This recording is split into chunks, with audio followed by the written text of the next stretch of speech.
Ridge with Chris Graham. Welcome to the podcast, Chris Graham and Jerry Carter. It's a Monday. We're a couple of days before Christmas, so Merry Christmas. Happy holidays across the board to all of our listeners out there, and to Jerry, of course. Jerry, welcome to the show. And I think I understand correctly, here in the middle of all this bowl craziness, you're actually back home today as we talk. Yeah, I actually made it back home after an eventful weekend.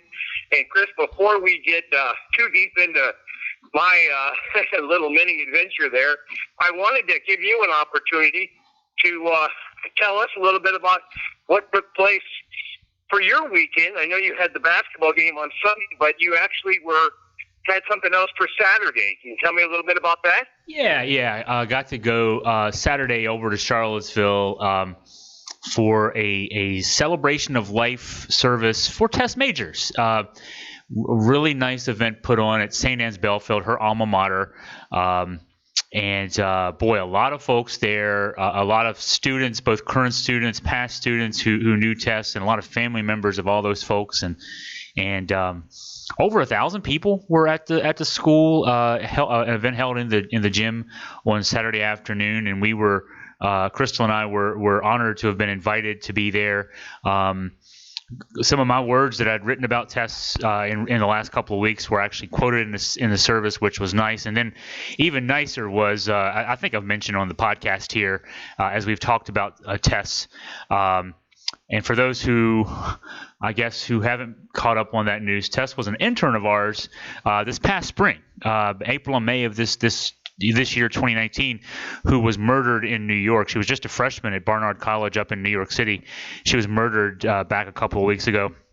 And it's a story that's made international headlines, unfortunately, obviously, given everything that happened. But she was, in addition to having been an intern for us this past spring in journalism, she was a very talented musician. And a lot of her friends, both her bandmates, but also just fellow travelers in the young Charlottesville music scene, which I would say is very alive and well after what I saw on Saturday. The service, her parents, Inman and Christy Majors, really wanted it to be a celebration, not a mourning kind of service. So they played songs that Tess had written. They played songs that were favorites of Tess's. And when I say played, I don't mean they played recordings. I mean these young folks fighting back their own emotions got up and played live, played beautiful renditions of these songs. And so for a couple hours on Saturday afternoon, Crystal and I got to be there, part of that. And just kind of redoubled our commitment. We want to do something and try to make some small positive out of all this. We're looking at lots of options for helping improve the cause of music education on both sides of the Blue Ridge here in our part of Virginia in Tess's name. And so there's lots of things that hopefully will spawn out of this. But one thing that I learned just a couple of days ago was just how powerful her impact on the world was, and also just how talented that community of young musicians, writers, etc. around her is, and I hope they're going to continue, and they will continue performing and writing and contributing and creating in her name. It was a really neat thing to be a part of. Yeah, it was. I was appreciating you taking the time to walk me through some of that when we were comparing notes on Saturday. And it wasn't, Chris, until you were just talking there that it dawned on me when you mentioned using the word international. And it made me think for the first time, it's the loss is such a tragedy, but it was held under a much different microscope because of where it took place. And it was ironic for me. I didn't put that together until you just said that. And the situation to where people, the fundraising that you and Crystal were working on, how would somebody get involved in that? Yeah, there's on the Augusta Free Press website, we have in the upper right corner, maybe the second item down, something called Tribute to Tess, and there we have the first item under that, first news item under that is the headline is "Pay It Forward, support the Music Resource Center," and the Music Resource Center is a very important a place to Tess and a lot of folks, and still is to a lot of folks, young folks in Charlottesville. They have state-of-the-art recording studio production capabilities, not just the equipment, but then also the professional help to allow young folks and students who in grades 6 to 12 in the Charlottesville and Waynesboro areas can have access to this for very limited cost. And when I say very limited, basically only 5% of the money that helps keep the Music Resource Center going comes from fees charged to the kids. 95% of the cost is borne by donors. And so when Tess worked with us, the first story she wanted to write, she talked about this a year ago when she first met with me back last December. She wanted to highlight the efforts of the Music Resource Center. In particular, she lived in Charlottesville for the last few years of her life, but she lived in Waynesboro for several years as she was growing up. And she wanted to highlight the Music Resource Center so that kids on our side of the mountain, 25, 30 minutes away, would know, hey, it's there. And if you are, aspiring musician, it's there, and please take heed and use it. And so we want to do the same now. We want to, in Tess's honor and memory, we want to, really expand the reach, if we can, of the Music Resource Center. So we started a fundraiser, and you can just click on that link. It'll take you to the Facebook fundraiser. You're donating money not to us, and then we donate it to them. You're donating straight to the Music Resource Center. And they're a nonprofit, and so last I looked, we're over $1,000 towards that fundraiser, and this is the first of many things we're going to do for the Music Resource Center. We're looking to start a scholarship in Tess's name, both for kids who want to continue their music or journalism education into college. Also, those young musicians who maybe want to take some seminars and things like that, you can apply for scholarship funds. We want to, in Tess's name, in her memory, in her honor, pay it forward to future kids so that they can pursue their dreams in writing and in music. So yeah, you can go straight to that there on the website. It's a long way as always for me to say, just go to our website. Link is right there on every page. Pay it forward to the Music Resource Center. That's the first of many fundraisers we're going to do to further the impact that Tess has already had on the world. We want to just continue that, hopefully, for a long, long time to come. I appreciate you taking the time to share that with everybody that's out there that is listening, and hopefully some people will be able to get on board with you on that. Again, such a tragic situation, and it's refreshing to hear that her life was celebrated in such a positive manner on Saturday. Chris, now if we flip to the sports world, in my head, I had this mapped out that I would rehash my story over the adventures that started on Friday, but I think I needed to take a back seat so you can actually go through and walk me through your version of the South Carolina-Virginia basketball game.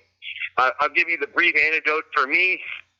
When they came back and they tied it up at 45, my thought process was, wow, we dodged a big bullet here.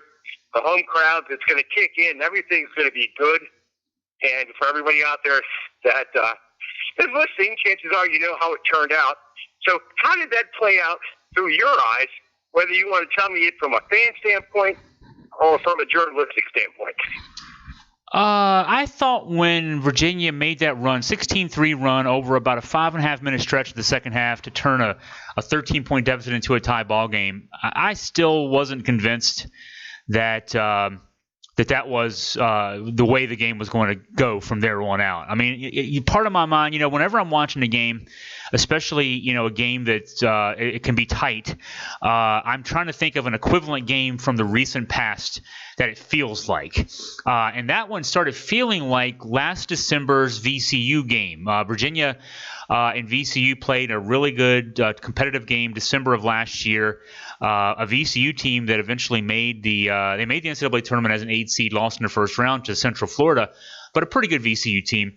And VCU led throughout the first half, really for the first 10 minutes of the second half, and controlled the game. And Virginia then rallied in the last 10 minutes and won the game. I think the final margin was 8.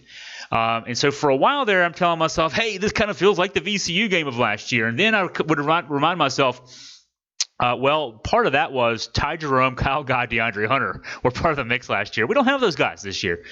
And so Virginia, does rally, does tie the game up, got some defensive stops, made some baskets, but it kind of felt like they ran out of steam. And South Carolina then, I think it was some number like scored on their next 7 or 8 possessions after Virginia tied the score. And for a while, Virginia traded baskets. That wasn't completely a runaway by South Carolina. Just Virginia couldn't stop them, which is surprising. I pointed out in my post-game column, let me see if I can pull that up, because I did some very specific numbers just to tell you how out of place this game was in lots of ways.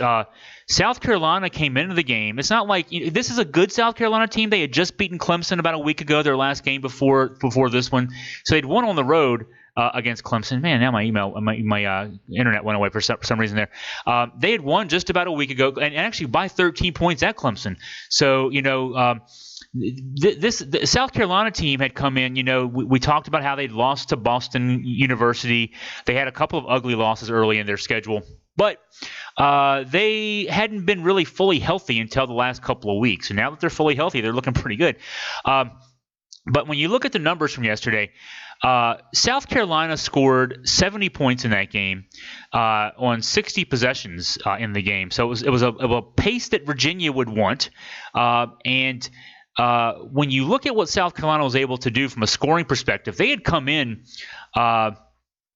averaging 1.1 points per possession this season, which is a good number, but it was middle of the pack, 152nd in the country this year, according to KenPom.com. They scored 1.167 points per possession yesterday. For a sense of what that means, that is a number that's actually better than what Gonzaga does. And Gonzaga is number 1 in the country in offensive efficiency. Gonzaga scores 1.159 points per possession. I actually had that number wrong. For South Carolina, they were averaging 1.015 points per possession coming in. And they scored 1.167 points per possession. Again, better than Gonzaga's season, nation-leading points per possession total against a Virginia defense that, of course, had been giving up 0.801 points per possession going in, best by far in the country. So South Carolina had a Gonzaga-like effort against Virginia's defense. And what stood out also as a reason for why, that's telling you what happened. What's odd about the why is when you look at the breakdown of the different kinds of shots. In this day and age, we talk about the two most important in the analytics age. The two most important shots are either layups and dunks. That's one kind of shot, at the rim. Layups and dunks are very high probability of going in. And then 3-point shots are also important because you get 3 points if you make them. If you shoot 33.3% from 3-point range, that's like shooting 50% from 2-point range. Literally, your foot on the line makes that 3-point shot that much less effective. And so we like dunks, we like layups, we like threes. Well, yesterday, it's not like South Carolina did anything remarkable either from the rim perspective. They were 12 for 19, which is pretty much an average game for a team to have. They were 12 for 19 at the rim. Virginia was 9 for 14. So those are similar numbers. A little bit better for South Carolina, but not much better. From 3-point range, South Carolina just shot 7 threes, and they only made 2. So what they did in the middle, though, excuse me, I'm wrong about that. 6 of 17 from 3. They were 2 for 7 in the second half. 6 of 17 from 3, 12 of 19 at the rim. They were 9 of 13 on 2-point jumpers. And those are the shots that the analytics people tell you not to take. 2-point jumpers tend to be contested. If you make them, they're not as good as threes, which are, either contested or what.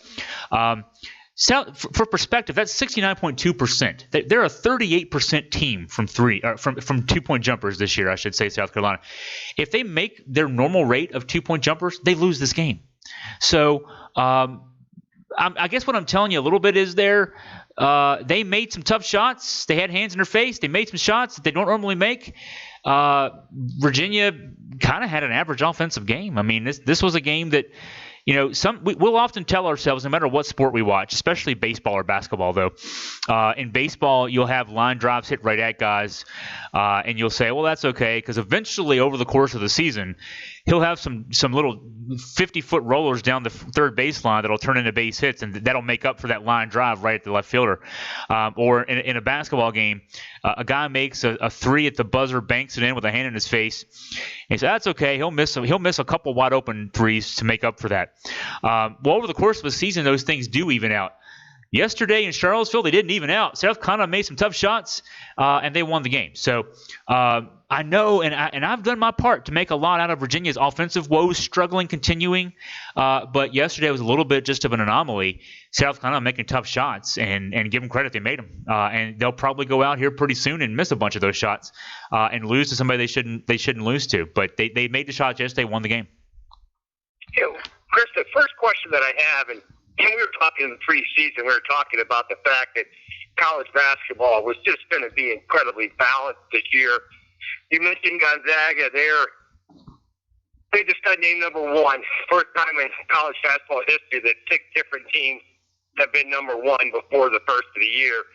But my question is concerning JPJ. In a year where we've seen Kentucky lose a non-conference game at Rupp, Duke lose a non-conference game at Cameron, which broke a 19-year streak. Virginia, it's been a while, in my mind, since they lost a game at JPJ that might have caught some fans off guard. What was that? What was the atmosphere like during the second half inside of the building? It got loud and then it got quiet. And I was not one who went into this one thinking that, wow, South Carolina's got no chance. I mean, I didn't buy into that idea. I remember the game last year down in Columbia. The final score was 69-52 Virginia, but that was a game for a long time in that one. And that was a South Carolina team that was a little bit undermanned. I mean, I have a lot of respect for Frank Martin and what he can do as a coach and what he does get his players to play really hard. We remember that 2017 Final Four run, surprise Final Four run that they made. He gets a lot out of his guys, and so, but there was a sense, though, I think. I mean, around not just JPJ, but around press row. I mean, I read some other folks' pregame columns previewing the game, and I didn't think there was any sense of anybody else in there that South Carolina should be competitive. I definitely had the sense that South Carolina not only should be, but would be competitive. So that was kind of interesting around that. I should hasten to point out, too, as much as I'm giving credit to South Carolina for making all those tough shots, and they'll probably miss some of those coming up in the next few games. Also, what was so contributing to this from a South Carolina perspective, Virginia, 19 turnovers in this game on 60 possessions, and not just turnovers. It's one thing if you have a turnover and it's and there were a few of these when you have what we call a dead ball turnover, either a moving screen that ends up in a turnover or a ball out of bounds. There were a few of those. There were also quite a few, unfortunately for Virginia, live ball turnovers. Live ball turnovers meaning a turnover that leads to a fast break opportunity that can lead to a great shot or a basket. South Carolina had 16 fast break points yesterday. That's usually a month total for Virginia opponents. And when I say a month, I mean a whole month of games. You might get a combined 16 fast break points from Virginia opponents. South Carolina got 16 points yesterday off fast breaks, and that's a sign of those were the live ball turnovers. And so that's very uncharacteristic for a Virginia team. They've been averaging just 12 a game going in.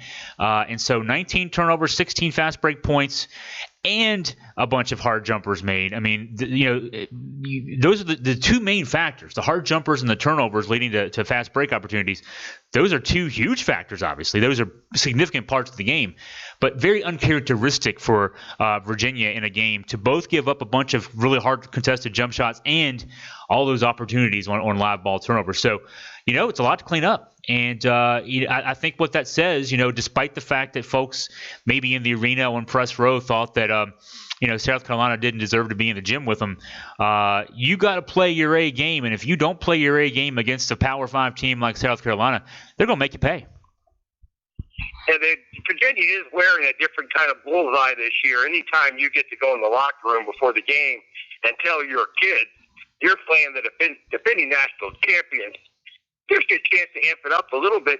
But in regards to the turnovers, what do you attribute them to? Was it aggressive defense from South Carolina or just some inconsistent offense from UVA? A little bit of both. I'll hedge the bet there. I'm in my mind's eye, I'm remembering at least 2 turnovers from Thomas Wotatensai where he was dribbling into traffic, and it wasn't actually the primary ball defender on him, and not his defender who made the steal, but actually a help defender. And so in one sense, you want to say, well, that's the help defender being aggressive. On the other side, it's lack of floor balance, which is, again, very uncharacteristic of a Virginia team. When I say lack of floor balance, if the reason that there was a defender in the area, a off-ball defender in the area on those 2 plays with Wotatensai to be able to steal the ball was that he was dribbling and trying to create dribble drive-wise with an offensive player in the vicinity, which has thus the defensive player in the vicinity, and then was unaware that that could be a possibility. And so that's not the way the Virginia offense moves. Virginia runs, the 2 basic sets, the ball screen sets and the mover blocker sets. I think Jay Billis was calling on the broadcast yesterday. I did get to hear that he's calling the side ball action. I think is what he was calling it. But they're basically continuity ball screens. The offense call. There's not as much dribble drive in that offense, especially from the top of the key, maybe from the sides, as there are in teams who use more pick and roll kind of action, where ball handlers are expected to kind of dribble through traffic and be able to do some things off of pick and rolls.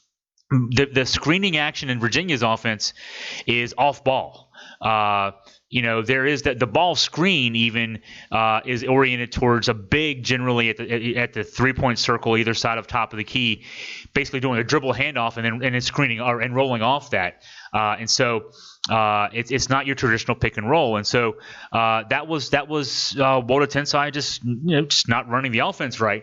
There were a couple that were where defenders were smothering a Virginia player, a ball handler, after picking up a dribble in a place you're not supposed to pick up your dribble, then running out of options in terms of where to pass, and then just trying to throw the ball and find a teammate and not being able to do so.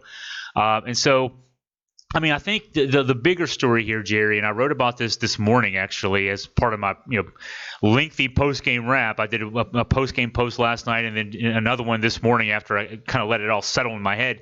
The biggest issue continues to be, I think it's just the youth and inexperience. When I say that, obviously Mamadi Diakite is a fifth-year senior. Jay Huff is a fourth-year junior. Braxton Key transferred, but he's in his second year as a significant player for this team and was a key player in last year's championship team, just like Diakite and Huff were. K.A. Clark's a second-year player, but he's got a lot of experience as a ball handler. Played a lot of point last year for Virginia, played 30-plus minutes a game in the NCAA tournament. But all those guys are being asked to do different things now.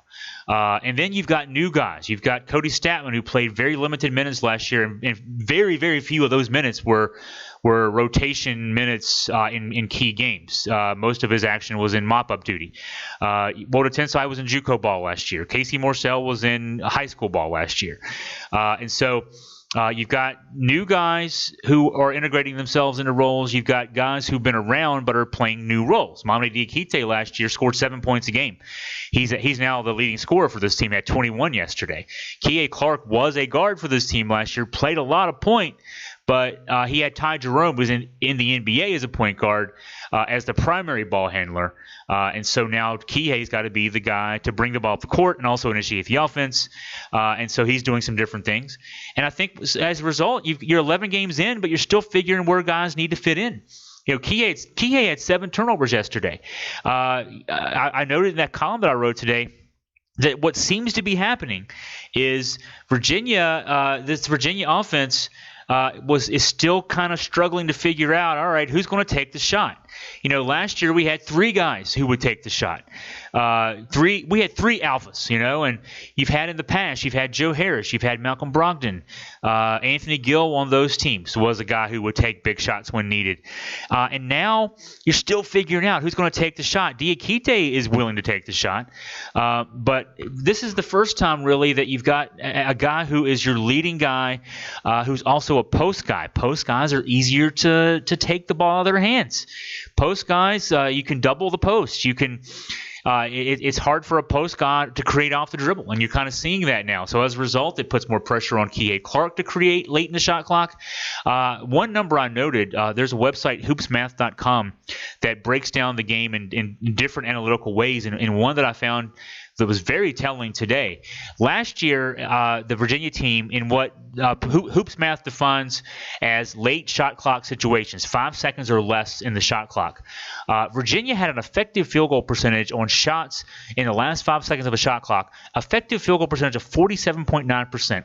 What that means is not just the actual makes, but also the value of those makes. So threes count as 3 instead of just the 2 in the effective field goal percentage. Also, if you create anything that leads you to the foul line, that factors into your effective field goal percentage.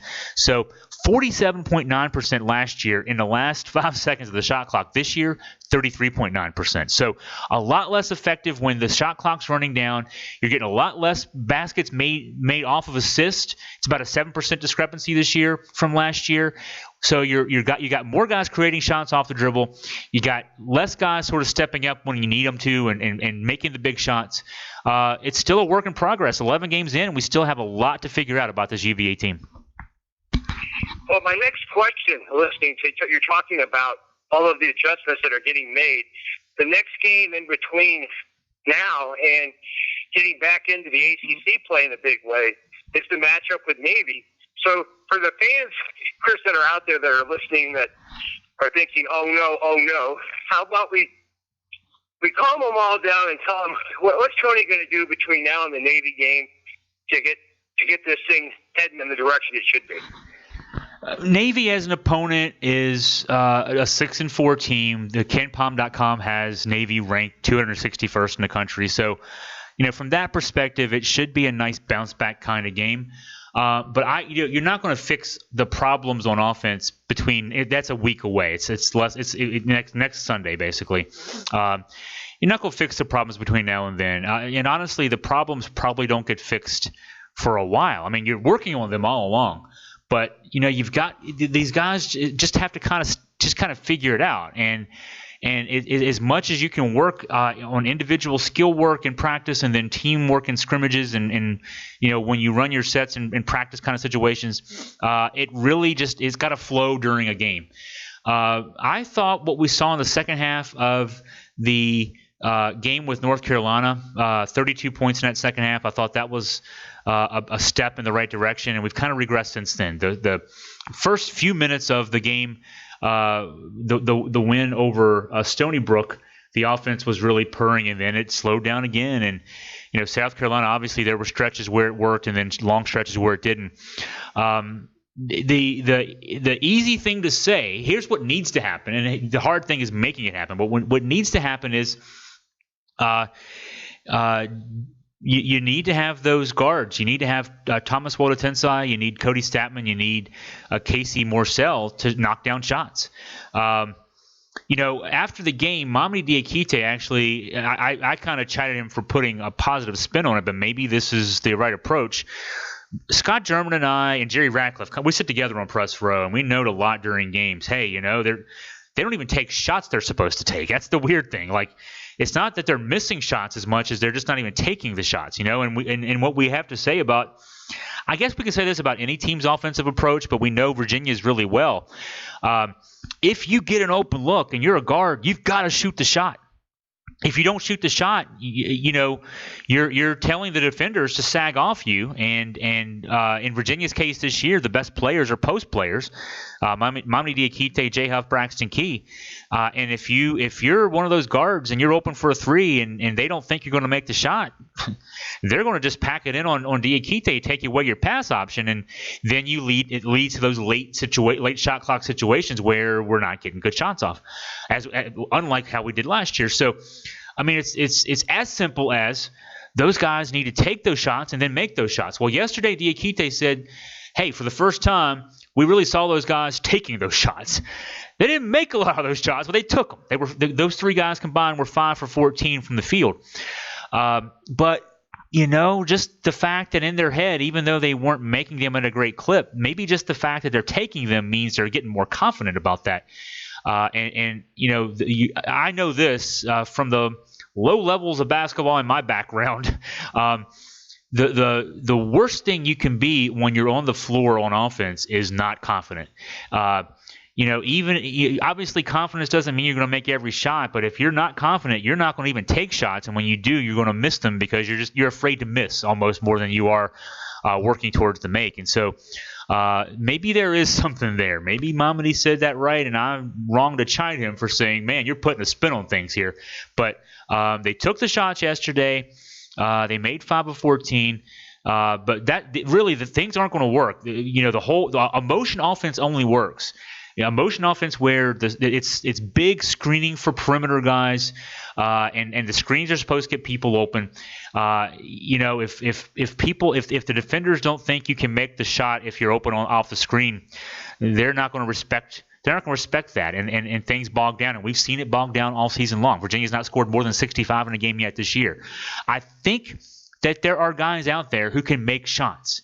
They have to think there are guys out there who can make shots. That's the important thing. So for it to turn around, Jerry, it's going to have to take that. And it's not – I'll kind of use what I use when I talked about for all those years about Virginia Tech football. Virginia football can't beat Virginia Tech football until Virginia beats Virginia Tech in football. These guys aren't going to make shots until they start making shots. And then they'll believe they can make shots, and then that will kind of get things moving in the right direction. I hope it happens this year. I think those guys are capable. They have to think they're capable. That's the important thing. Hey, Chris, listening to you break that down, it took me back a few years to when Bob Bender was the coach at UW, and he had a guard named Dion Luton and a shooting guard, Neon, I should say it in the correct order. He'd have a night where he would go out and he would be 2 for 11 from the floor, and what he would do is he would just keep shooting, and he'd eventually shoot his way out of his shooting slump. And it worked. It worked to the point where that team actually had for them at the time, had a pretty good run into the postseason, having somebody with what they call the shooter's mentality. You have to keep shooting, and the ball is eventually going to go in. If there's somebody on the UVA roster right now that's playing from the guard position, who's that guy in your mind that could just step up, and even when the first 2 don't go down, you shoot the third one. You shoot the fourth one. Who's the most likely candidate for that? Unfortunately, right now, I don't know that any of those guards exhibit that mentality. I mean, we think about last year's group. Deandre Hunter, probably the most skilled of the 3 guys who went on to the pros from last year's championship team, but he was a very polite young man, almost too polite. I often said about Deandre Hunter last couple of years, honestly, that he needed to channel his inner Malcolm Brogdon. Not that Brogdon was a ball hog, but when things got tough, Brogdon said, "This is my team. Give me the ball. I'll do something." And Hunter never exhibited that. Actually, I say never. He did finally exhibit it in the national championship game. That's a great time to decide you need to show your inner Malcolm Brogdon, and he did. In that second half, he missed 1 shot. It was blocked. He went 9 for 10 from the floor. 8 for 9 from the floor. And as a result, we have a banner hanging up. I've got confetti sitting beside me here in my podcast studio because he stepped up. But Ty Jerome, I always called. I mean, I don't think the nickname caught on. I called him, when I wrote columns, I called him Big Shot Ty. He never saw a big shot he didn't want to take. Kyle Guy, very similar. I didn't call him Big Shot Kyle, but Kyle Guy was not bashful, and you can guess that now looking at his G League numbers. He's averaging 21 attempts a game in the G League. I don't know about these guys. If there's a sort of a gunslinger in there, a Wild West kind of guy in this group. The only Wild West kind of guy in this group is Mamadi Diakite. And he's shown an ability now. He can shoot from three, shooting 40% from three. Unfortunately for Virginia, the 6'9" guys leading the team from three. He can get to the foul line pretty well. He's actually shooting 48% on 2-point shots, and that's down from last year just because he's shooting more jumpers. But Diakite is the guy who's not afraid to have the ball. And again, I don't know if I'd characterize it as Deandre Hunter was afraid to have the ball. I think he deferred to Kyle and Ty. And he was effective when he needed to be, but he was perfectly happy being the third wheel on that team last year. I think that an issue for this Virginia team is that you've got talented guys like Morsell, Statman, and Walter Tensai. I think they're all talented guys, but they don't have that shooter's mentality. They're not poker players. They're not going to roll the dice. They're not the gunslingers, and I don't know that, as much as they're talented guys, I don't know, and I don't know you can teach a guy to have that mentality. I think you either have it or you don't. And so that's as big an issue as anything else for this UVA team. And honestly, Jerry, I hadn't really thought about that until you just asked that question. Now I've got to write a column about that. But I know from my limited experiences playing low levels of basketball that if you're reluctant to shoot the ball, you're not going to be effective. And the way the Virginia offense works is particularly prone to that. If you ran a system more like a Carolina system that really emphasizes the stars, you can run pick and rolls all day and put the two guys who are you could put, like, I don't know who the other guy would be in this, but if Virginia ran a pick and roll based offense, and you had Diakite as your pick and pop guy, the 6'9" guy who can shoot threes, who can get to the rim, get to the line, and say your other guy in that offense was Ty Jerome, you could score all day long with those two guys. Virginia doesn't run a pick and roll offense though, and I don't know who on this year's roster for Virginia who the other guy with Diakite would be. And so maybe I'm suggesting that they run some more pick and rolls with Diakite, but also again I don't know I don't know if you run pick and rolls with Kie Clark and that leads to more baskets. Diakite is a perfect big to run pick and rolls off of, but again, it's not really something they run the offense, and that Morsell seems to me to present the skill set. He reminds me of Mariel Shayok, who's lighting up the G League now too, over 20 points a game in the G League. I'm sure he's going to get a call up soon to the NBA. Morsell reminds me talent wise, but again, he's got to believe it, and I don't know that he believes it right now. It's going to be interesting to see which one of them. Again, you're correct. You cannot teach somebody that mentality. Somebody's got to have it.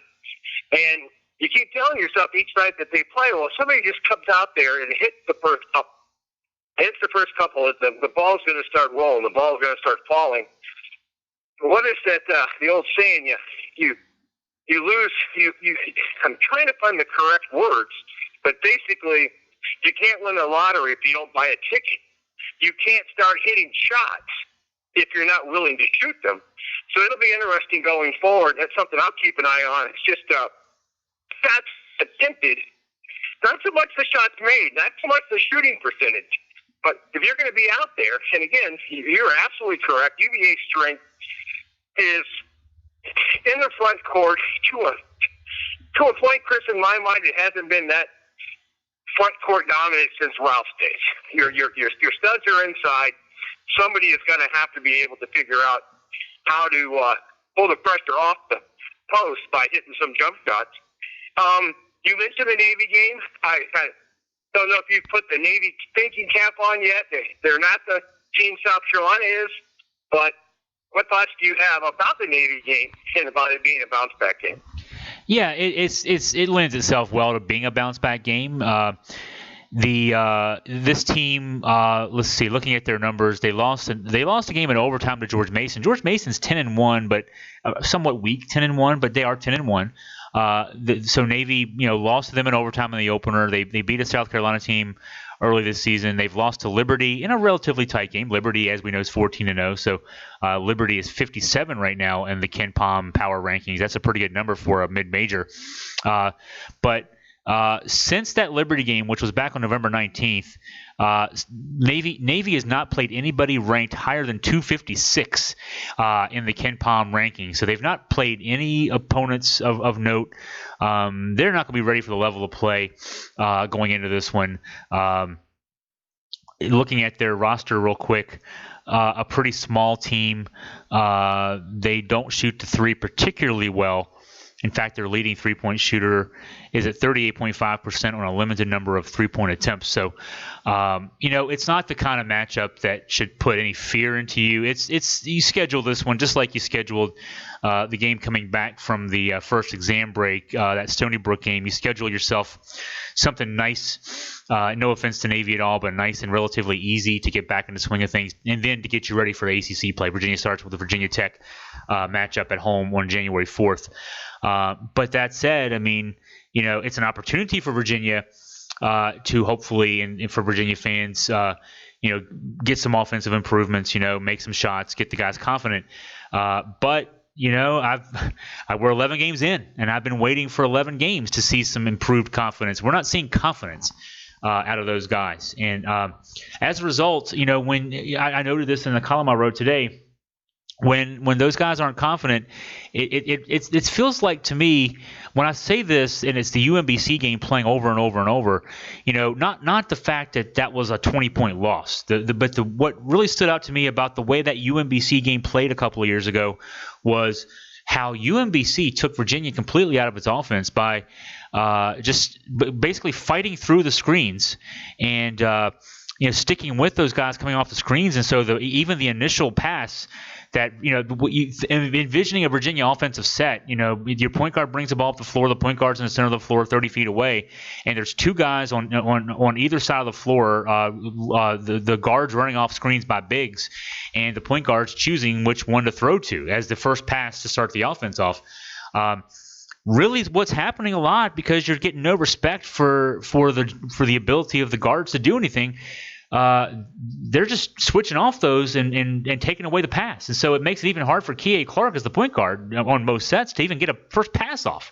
And so he's dribbling around a little longer, and then they finally get somebody open, and you're already 7 or 8 seconds into the shot clock, and it gums up the works. And so lots and lots and lots of stuff to do here to get it fixed. And again, I'm quasi-confident that by late February, early March, it'll get figured out, but we're going to take some lumps between now and then. That's pretty clear. We saw that the other night. The Purdue game wasn't a fluke. South Carolina took it to us. They only won by 11. We tied it with 11 minutes to go, but that was a butt-whooping yesterday, and there's going to be a few more of those coming, I think, before we see this team really grow into what it can be at the end of the season.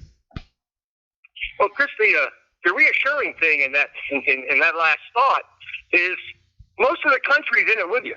It's a situation to where, even when talking about parity going in, I don't know that we could have predicted this level of parity to where anybody takes their run again. As I mentioned a few minutes ago, Gonzaga got the top nod now. They just recently beat Arizona, UW, and a struggling North Carolina team to take over the top spot.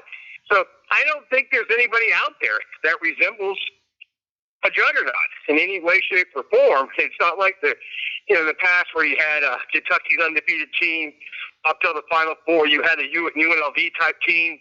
I think this is a situation where it's very realistic in my mind that your national champion is going to have 5, 6, 7, 8 losses, especially the ones that are playing in the tougher leagues. Now, Gonzaga might not struggle as much with their conference, but that's the saving grace of this is that there is no dominating team. But hopefully they'll get the stuff figured out against Navy and be ready for Virginia Tech.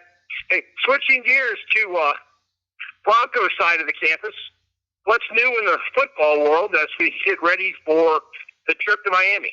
I don't know that there's much new in that sense, which is good because at this stage you're more worried about new being bad news, like some guy not being available.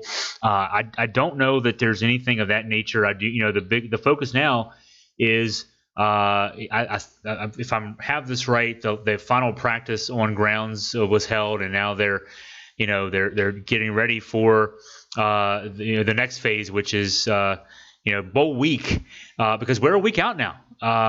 Today, it's hard to think of that. In fact, my wife, when we were out this past weekend, I guess she was reminding me, oh yeah, well next Saturday, and meaning this coming Saturday, we have the playoff games. And I'm like, no, that's still a week off. She said, no, Chris, that's coming up. You're getting on a plane next Sunday. The days have snuck up on us yet again. But no, it's progress. It's moving forward. And the focus turns to, now we've done the conditioning work we needed to do. The game plan is in place, and it's about keeping guys focused. And there is a hard part to this. It's over the Christmas holiday. That's there were a lot of Virginia teams in recent years didn't have to worry about practices over the Christmas holiday. They weren't playing football anymore. But this third straight year we have a bowl game after Christmas, which is good. Means that the guys are used to it. The coaching staff certainly used to it in terms of what they need to do to allow the guys to celebrate the holidays, but also keep their focus on a game. But that's the focus is celebrating the holidays, also just getting ready for the biggest game that Virginia's played, and not in the sense that you have to win the game. It's not a playoff game. It is effectively an exhibition game, but you want to play well. You want to win the game, so that continue the momentum of this season, the last couple of seasons for Virginia football. Well, it's going to be interesting as far as from a momentum standpoint. I mean, the one thing that Coach Cod will tell you anytime somebody asks him the question, he believes the key to any successful college football program is you got to be able to practice in December. You got to have the month of practice. You've got to be playing in a bowl game, whether it's a little bowl game, the big bowl game, or the biggest of all bowl games. You want that opportunity to continue to put the pads on, to continue to work together, to continue to build for the future. Now, with that said, last year, roughly 1 year ago now, we were sitting here, and you and I were scratching our heads a little bit trying to figure out why UVA was a touchdown underdog against an SEC team. They went down there, and they took care of business in a way I didn't think that they could, to be honest with you. You're in a situation where the level of momentum that came from that was through the roof. Do you see a situation to where history can repeat itself this year? It can, if this Virginia team is able to win this game against a very talented Florida team. It would have repercussions into the offseason, definitely. That would be a 10th win, which would be the second time, I think, in program history with a 10-win season for Virginia football. It would be the first New Year's Six win. Virginia played in a Sugar Bowl back in 1991, but they weren't called New Year's Six games in. So it's really the second game of this nature we've ever played in. But the first one was, and the last one was 28 years ago. 29 seasons ago, from that perspective. So it would be huge in that respect. Also, there are guys that won't be a part of the mix anymore. Bryce Perkins being most significant, probably. I've made it clear he may not be the top NFL prospect on this team. I think he should be, but he's not. That would be even injured Bryce Hall, the cornerback, will probably be a late first round, early second round pick, even with the fact he was injured this season. But you're going to have to play next year without Bryce Perkins, without Hasise Dubois, Joe Reed. I think they'll be fine at wideout. The cornerback, and honestly, from my perspective, I think a quarterback, Brennan Armstrong, will be a really good addition. He'll have 3 years to really grow into that role. But yeah, whereas a loss, say this game plays out similar to the Clemson ACC championship game, and it's a blowout loss. That could, put a different wind in the sails for this program, because there are people who are trying to say around the periphery, those on the outside may be looking in, trying to say, well, you lose Bryce Perkins, you lose Bryce Hall, you lose Joe Reed, you lose Hasise Dubois, you lose some other guys. That's a lot of loss. And so what are you going to do to make up for that? And, if you go into the offseason then with, two devastating defeats, which, if that were to happen, if you lose to Florida bad, you lost to Clemson bad, that might color things differently. And, I know that people will say, and then, the only thing that matters is what's inside that locker room, inside that program. But you can't tell me that it doesn't have an effect. That the chattering doesn't have an effect, and also not just the chattering, but just what's in your own mind.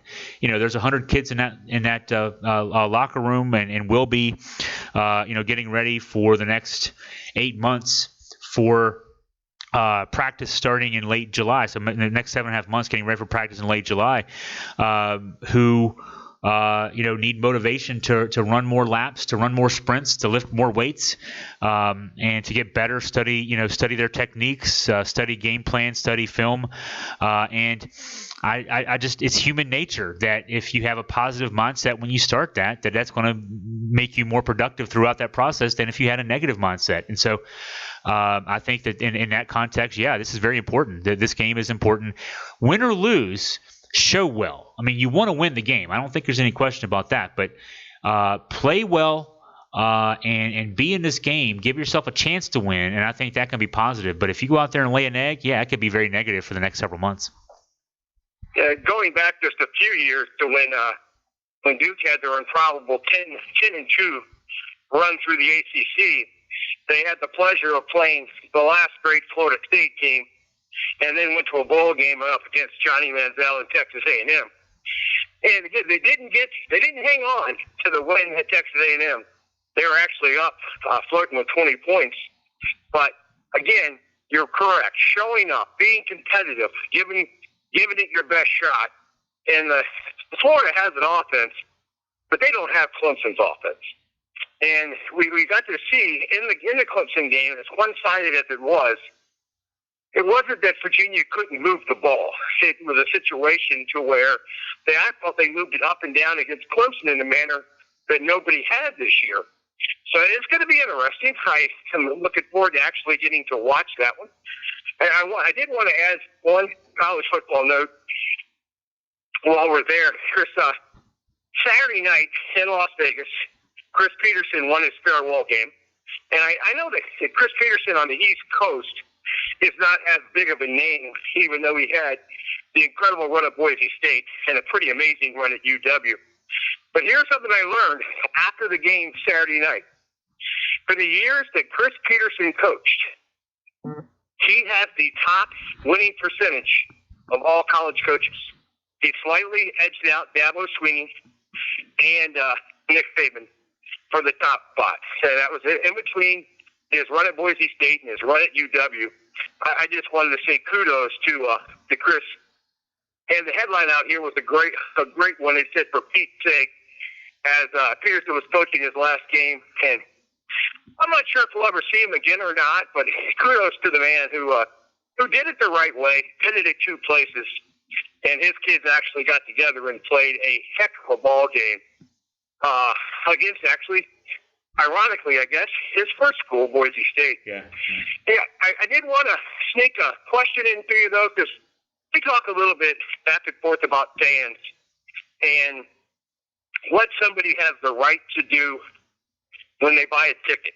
And I don't know if you saw the incident with Isaiah Thomas or not. Yeah, I did. I was sitting there. It turns out, for those of you who hadn't heard the story, that those weren't the season ticket holders using those tickets. He gave them to a friend. Okay. And you're sitting here, and what this is over is a 99-cent Frosty. I'm sitting there for, Isaiah Thomas is one of ours. He's a UW kid. He's just a bundle of fun. He's a local kid from out here. He's trying to shoot 2 free throws late in the game.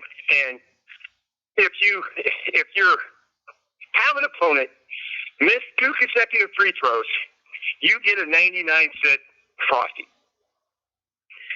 The 2 fans sitting in the seats were heckling him in an amazingly abusive fashion after he missed the first free throw.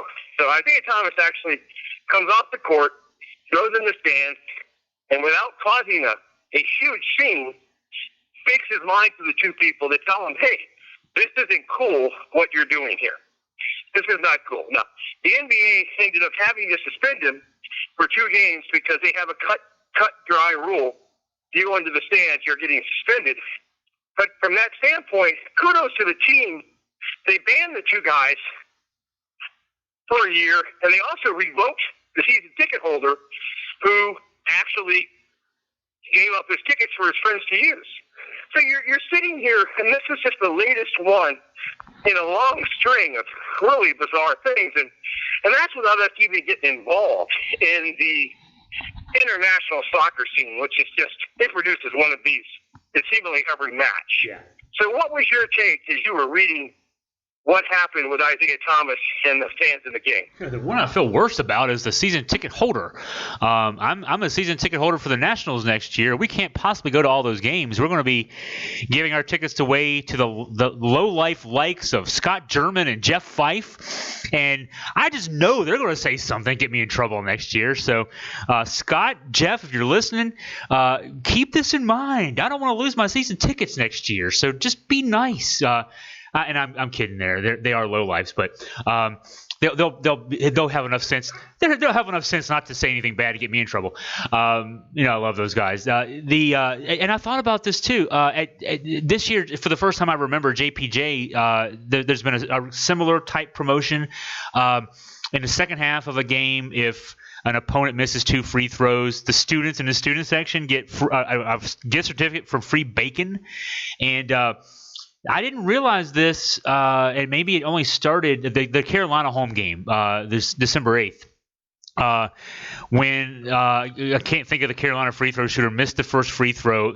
All of a sudden, up on the screen, all the screens there, JPJ, this note comes across. He misses, 2 free throws, you get free bacon.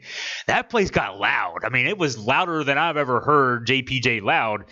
For free bacon. Now, I don't even know, I started thinking about this, logistically, free bacon. All right, so they're not just going to hand you a couple of slices of bacon when you redeem your ticket. So they're giving you something that you pick up at the grocery store. So whatever, it's encouraged. I mean, I know what they're doing. They're trying to get you, to get in the game and that kind of thing. And I think that's great. But so it's there are the promotions go on everywhere like this. It's great to get the fans engaged in the game, especially NBA games. College games, it's not hard to get people engaged. People go to college games. It's a different environment. Pro games can be very antiseptic. The NBA games I've been to, it's almost just like, oh, by the way, there's a game going on down there, but there's a million other things going on here. Most people are looking at their phones. They're waiting for the timeouts when the T-shirt toss is going on. I mean, it's that kind of thing. So things to get NBA fans engaged in games, great.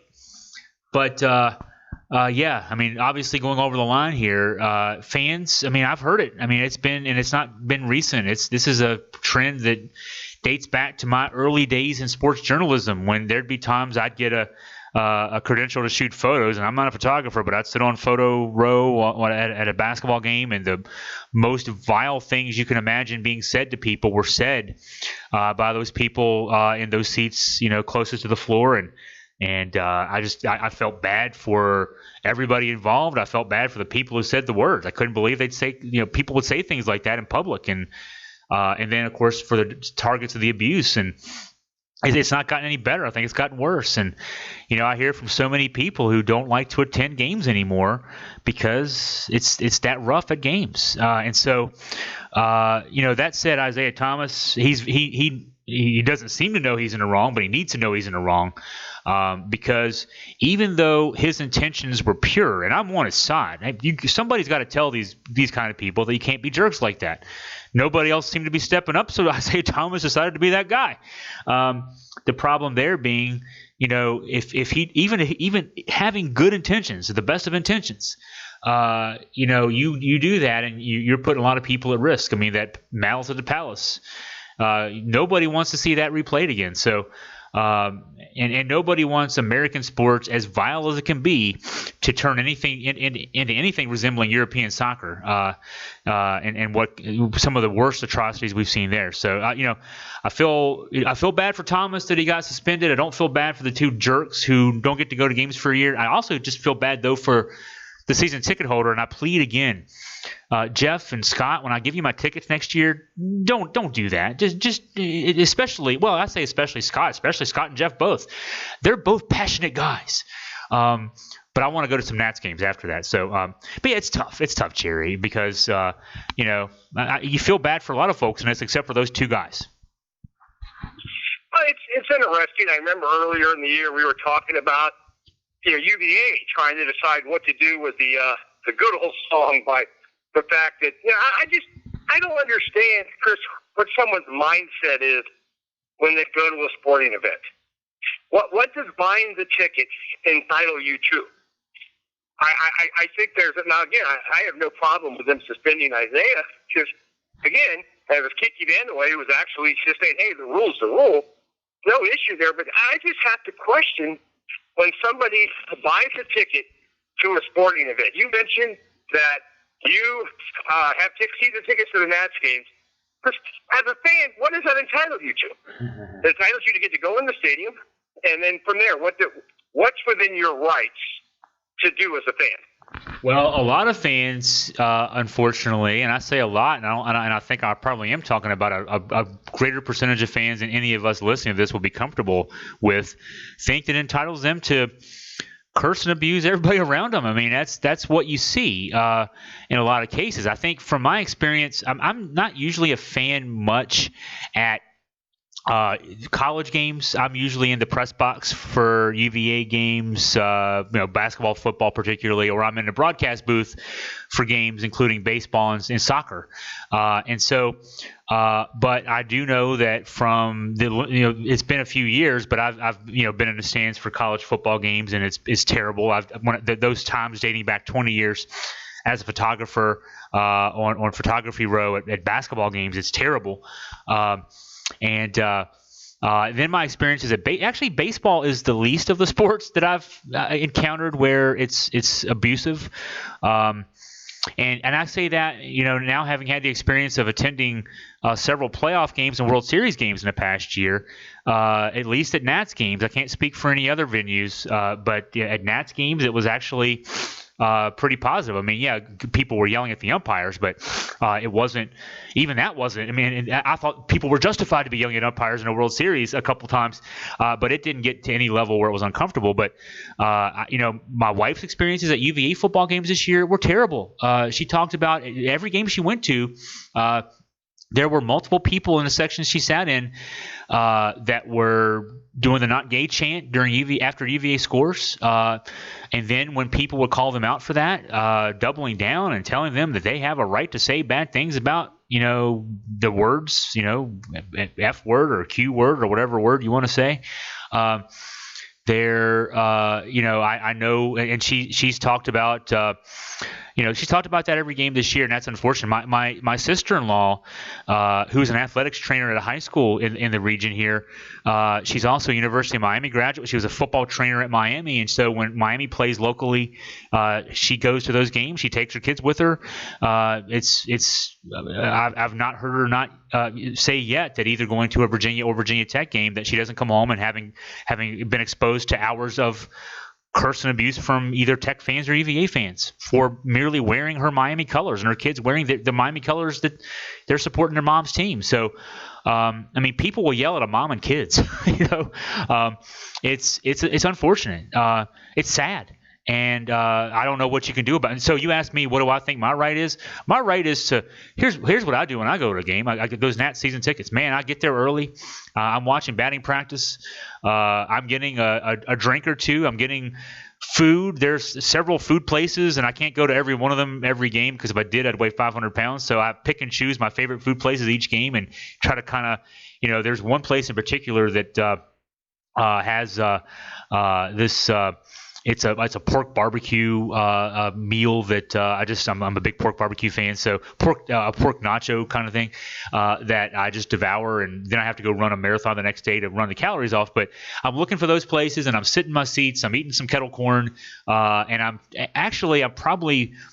I'm talking a lot during the game too. But the fans around me are probably wishing I would shut up because I'm doing play-by-play like when I do my college games in the spring, and I'm doing the play-by-play or the color commentary or both. And guessing which pitch the next pitch is going to be, saying that out loud. But the last thing I'm doing is, and there are people we tend our seats we love the left field bleachers. We've just for the last 10 years we've bought our individual game tickets, left field bleachers there at Nats Park. When I go to UVA games, I sit in the Who Zone left field bleachers at UVA baseball games at Davenport. I love the left field bleachers perspective. There are plenty of fans who sit in outfield bleachers at major league games and college games who they do so just to be able to razz the outfielder in front of them, the visiting outfielder out in front of them. I'm not one of those guys. I just like the perspective. I like the possibility of a home run ball coming my way. And so we sit there, we have a great time. But yeah, a lot of fans think that's their license. They purchase the ticket for whatever amount, $25, $50, $100, $10, whatever it is. They think that's a license to curse for hours. And unfortunately, that ruins the experience for a lot of the rest of us.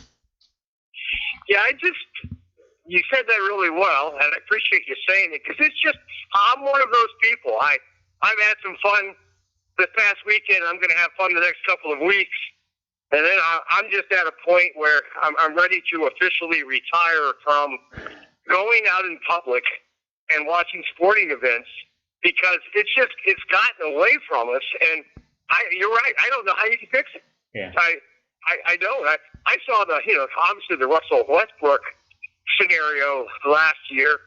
That gentleman who lost his season tickets also was saying that he has been banned from the arena. He's saying it's affected his work, that they've lost jobs, and he now is actually suing the arena, the league, and et cetera, and et cetera. And I'm going, this wasn't what I remembered. It wasn't what I remembered. And the more that you get involved, I hate to say it, because some people are just jerks when they're sober. But the more alcohol that you get involved in something, you're just kind of enticing it. So, and it's funny. I hear people tell stories about Little League games. So I just keep in perspective what it is you're doing.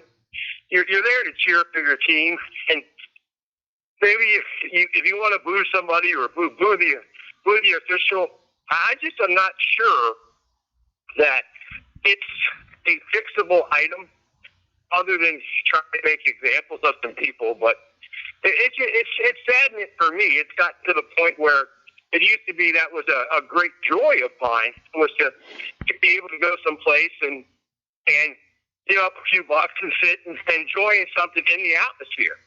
I'm just not sure that the atmosphere is not becoming a little bit more toxic. It's not like, as you said, my sports feed comes up with 2 or 3 stories about soccer from around the world. It seems like every day. Well, and I'll even interject. As we're talking, Jerry, I'm remembering this past weekend. We talk about boxing sometimes on here. Julio Cesar Chavez Jr. lost a match, and I can't tell you who he lost to. I wasn't watching the match. I've only seen the headlines since. But Chavez Jr. Lost the match because he had to quit after the 5th round. He said later is because he broke his nose. But all the fans knew, both watching on TV and, of course, in the arena when it first happened, was he quit. He didn't get knocked out in between rounds. He talked it over with his trainer, talked it over with his entourage, and he quit. So fans see that. They see him throw his hands up. The referee calls the match, and they start throwing stuff at the ring. And as he's being escorted from the ring, they're throwing, I say stuff, they're throwing cans and drinks, and all kinds of stuff towards him. Also, the guy who won the fight had to be escorted out with protection because fans were so unruly. And, they thought, I guess they felt like, hey, we paid whatever we paid to see this title fight. We should be able to throw stuff because it didn't end the way we wanted it to. And the funny thing is, Jerry, he was fighting pretty much in his hometown. A Mexican-American fighter fighting in the Southwest. The crowd was there to cheer him. And when he quit, they threw stuff at him to a point where it caused a riot. And then we found out later again that the reason he quit was because he had his nose broken in the fight. Oh my God! That's one thing where they're cursing and yelling and everything else. There were lots of people were seriously put in harm's way with all the stuff that was being thrown. And how can we not say, Jerry, that like after your bowl trip here, that you don't want to go see games. I'm honest. I don't like going to games that much either anymore. It's a hassle, and then you have to deal with the stupid people around you. It's tough because we love sports. I mean, that's why we do this twice a week, talking for an hour and a half at a time. We love sports, and yet it's even running us away from it. That's a bad sign. I'll tell you Chris, the first game of the trifecta, and where that idea came from, because I knew it come the first of the year, I was officially retiring from being a in the building sports fan. I said, I'm going to have some fun. And one of the things that, or actually it's twofold, that just always impressed the daylights out of me is drivers who, and there's been a handful of them, who drove the Indy race, flew to Charlotte and drove in the Charlotte race. Yeah. That being one. And then what Deion Sanders did with the Falcons and the Braves. Those were two things that I just thought were off the charts crazy. And it doesn't matter that, no one was going to win both those races. But just the comprehension of 500 miles, fly 600 miles, and again, Deion minus McCarver was just fascinating. So the first game, the idea was, could you see three in a 24-hour window? And the first game, the Frisco Bowl, and Frisco, that stadium is going to be where JMU will be here in a couple of weeks playing for their third national championship. Beautiful stadium built for soccer, and it's a little over 20,000. Very crisp, very clean. Got all the some bells and whistles to it. And that game at Frisco was highly entertaining. Now ESPN felt the need to rank the watchability of the bowl games 1 through 40, which I don't understand either. But so you're basically putting it in somebody's head. This game's not worth watching. If it's 1 through, if you want to say, hey, these are the 5 games you can't miss, if these are the ones you have to see, I get that. But why go 1 through 40? So anyway, you got this game, and you're sitting here and you're watching. It was highly entertaining. The final score was 51-41. Well played. You had an NFL to be quarterback playing against some young man I'd never heard of. I felt like the young man I'd never heard of outplayed the soon-to-be star. But Chris, in the building, there were 3,000 fans. Yeah. 3,000 fans at 22,000-seat stadium. And they showed the tickets sold, so the crowd shows is 12,000. So it was 3,000. And somebody might go, hey, oh, that sucks. There's no atmosphere. You know what it was, Chris? It was a really enjoyable 3.5 hours for me. Because when you only have that many fans there, those are the true fans of the team. And you got the parents and the girlfriends watching the game. And for 3.5 hours, I didn't have to listen to a single drunk person yell profanity at anybody. That was, and it sounds funny, but that's how I looked at that. Yeah. And it's interesting in my one experience that the largest crowd I've ever sat in to date was at a University of Georgia football game. And the stadium down there is one of the largest in the world. You're at the game, and everybody's wearing the colors. Everybody's excited. And you're sitting there, and the people in front of me, because I don't know how the guy's walking. He's just that drunk. He's just that drunk, and so is his buddy. And I'm going, I'm not sure. What causes this? What causes this? Yeah. You pay $100 for a football ticket. You sit there and you can't comprehend the game because you can barely stand up. Our buddy Bill Meade, worked security at UVA games. Yeah. I said, Bill, what's that like? He said, oh yeah. He goes, the main job we have is if somebody's already too drunk, we don't let him in the stadium. Already too drunk. And that leads me to an observation too, Jerry. Last year, Scott and I. Walking through downtown Charlotte after parking our car to get to the Belk Bowl, 12 o'clock kickoff.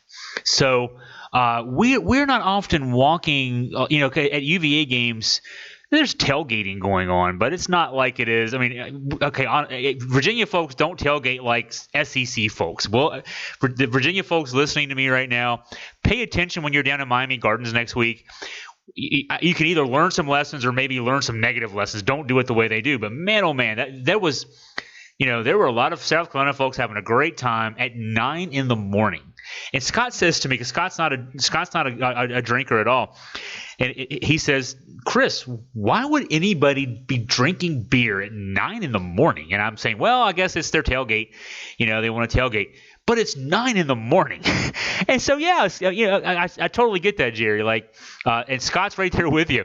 I don't ever understand that either. You pay the money for the ticket. Not only that, you've probably got a hotel room you paid for. You probably flew there. I mean, all this stuff going on, and then you don't remember the game. I mean, none of that makes any sense to me either. So I got to believe now that this next double coming up is going to be a little bit different. This one, Chris, will be the Holiday Bowl in San Diego and the Cheez-It Bowl in Phoenix. So I'm going to guess there might be a few more people in the building. From that situation, as far as Frisco had a real small crowd. New Mexico had just under 20,000. Okay. I came away from that game thinking, holy cow, San Diego State's a pretty good football team. And Vegas, great game, great crowd, and really excited for that city to, when they open the door to the new stadium, they swap out the Mountain West and replace it with the SEC. So the SEC and the Big Ten will be switching off, playing the Pac-12. It was a whole lot of fun to accomplish. I would have been easier to do if you had your own plane or something, but I did survive it. And looking forward to this coming Friday with those two. And it's pretty neat there because Southern Cal is playing in the Holiday Bowl.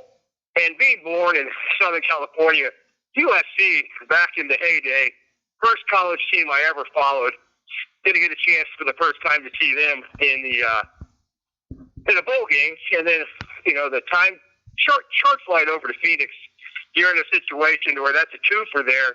Watch Washington State from up here playing the Air Force, and my oldest son is in the Air Force. So that'll be fun. I'll have to deal with a few more people than I did the past few games, but I really enjoyed there not being anybody at Frisco because it made it really relaxing to not worry about who's going to spill something on you, who's going to start throwing things, if you're listening to us talk, go to the game, drink responsibly. Have fun. Remember people are there. Remember people have their children there. That, in my mind, buying the ticket does not entitle you to spoiling other people's day. Yeah. That's as close as you'll ever hear me get to getting on a soapbox. But I did want to say kudos to UConn women are back, number one. Gino trying to get better. He had some surgery. And Mr. Thomas from New Orleans, and I got to admit, Chris, I can't even see where he played his college ball. But he set the all-time NFL record yesterday for most catches in a season. He caught his 145th ball, taking the record away from Marvin Harrison. And my last note, and this is going to be kind of cool to see if this plays itself out, but the Seattle Seahawks, in a devastating manner, lost their number 1, number 2, and number 3 running backs for the season. Basically, boom, boom, boom. And Pete Carroll called up his old buddy Marshawn Lynch, and they're talking this morning to see if there's any way he could be in football playing shape to try to help the team for the playoffs. So that would be interesting to see if somebody who's been out of the league for a while actually would have the ability to lace them up and contribute in an NFL game.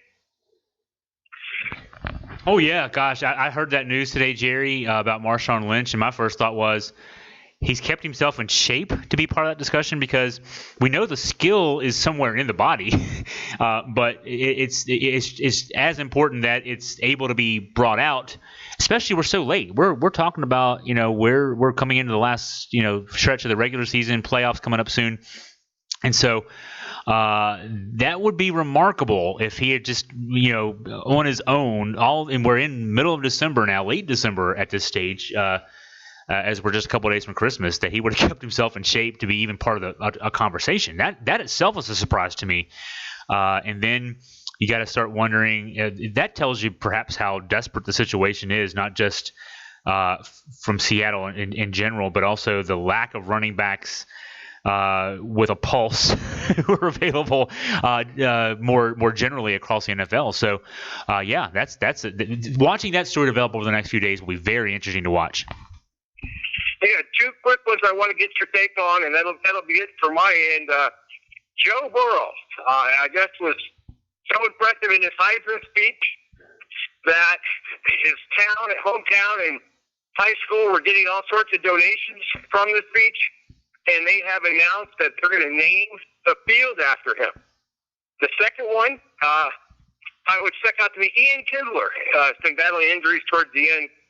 Chris, he has 1,999 hits. Yeah. He's announced his retirement, which I say kudos to that. I know that a lot of people would be thinking, man, let me go in there, let me go to spring training, let me get one hit, and he gets 2,000. But what are your thoughts on either one of those? I'll go with the Kinsler. The Burrow name story it's just good. That's nice. That's a nice thing to have happen. The Kinsler story is tougher. I mean, because any of us, whether we're athletes or not, 1999 is a number, 2000 is a number, and really they're not that much different. But I mean, they are. 2000 is 2000. So remember, there was a movie made about 20 years ago about Mr. 3000, and his career stats. The premise was this guy retired with exactly 3,000 hits, and then the official scores went back and took 3 of them away, and he had to come back and get 3 more hits to get to 3,000. It's not like 2,000 gets you in the Hall of Fame and 1999 doesn't, because 2,000 doesn't get you into any Hall of Fame. Ian Kinsler is not a Hall of Fame caliber player, but it's still a number, and so you could have gone through one more year just to get your one hit plus whatever 40 or 50 more you could get. It'd be hard for me to imagine that there wouldn't be a major league team that could say, man, we could have Ian Kinsler, and he could be a kind of like Geraldo Parra was for the Nats last year, a guy who can pinch hit, play some second base, play some shortstop, play some left field or whatever when necessary. Not cost you that much. Be a clubhouse presence, a veteran guy who can be a good positive influence on young guys. I mean, there'd be a value there. But Kinsler obviously saying, you know what, I don't want to take that job away. I don't want to have to go through that just for one hit. I'm done. That takes a lot, because, I mean, as much as it's just one number, it's still a number that means a lot. So I'm impressed that he's able to do that, and we'll see if he stays away, because he made the decision now. But Marshawn Lynch is coming back apparently, or at least he's trying to in the NFL. So guys aren't retired until they're really retired. We never know when that might be. But I like that story, and hopefully he sticks with it. It's gonna be interesting. He is gonna be working in the front office for the San Diego Padres, so I guess the door is always open. Hey, Chris, I wanted to take just a second and wish everybody that has stayed with us to today a very Merry Christmas.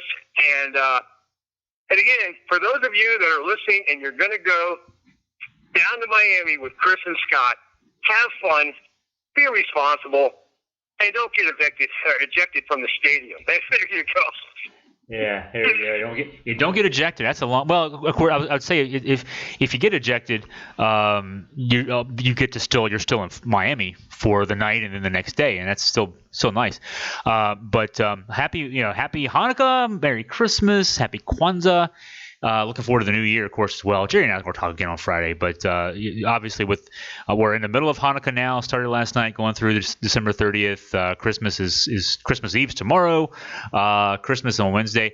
Hey, here's what I'm going to do, and it's weird that this is coming up. The weather here in Virginia is so nice. I mean, I do this podcast from my podcast studio that has an open window looking out over the valley, and it's just a beautiful view. It's 61 degrees outside right now here in Waynesboro, Virginia, as we're finishing up this podcast. I'm getting ready to grill out some hamburgers. And so I had this great idea yesterday, and then I surprised my wife. I went out to the store, came back with burgers, and said, this is what we're doing today. We're making some burgers. And she actually says to me on Facebook, she looks at Facebook this morning, and her Facebook memories pop up Apparently, last December 23rd, 2018, it was also 60 degrees, and we also made hamburgers. So apparently, it's just a December 23rd kind of thing to do here in Virginia. It's just going to be warm. We'll make hamburgers. But looking forward to that today. Looking forward to Christmas with friends and family. And looking forward to talking to Jerry again on Friday. So my friend across this long continent of ours, Merry Christmas to you. Hey, Merry Christmas to you, Chris. Looking forward to Friday already.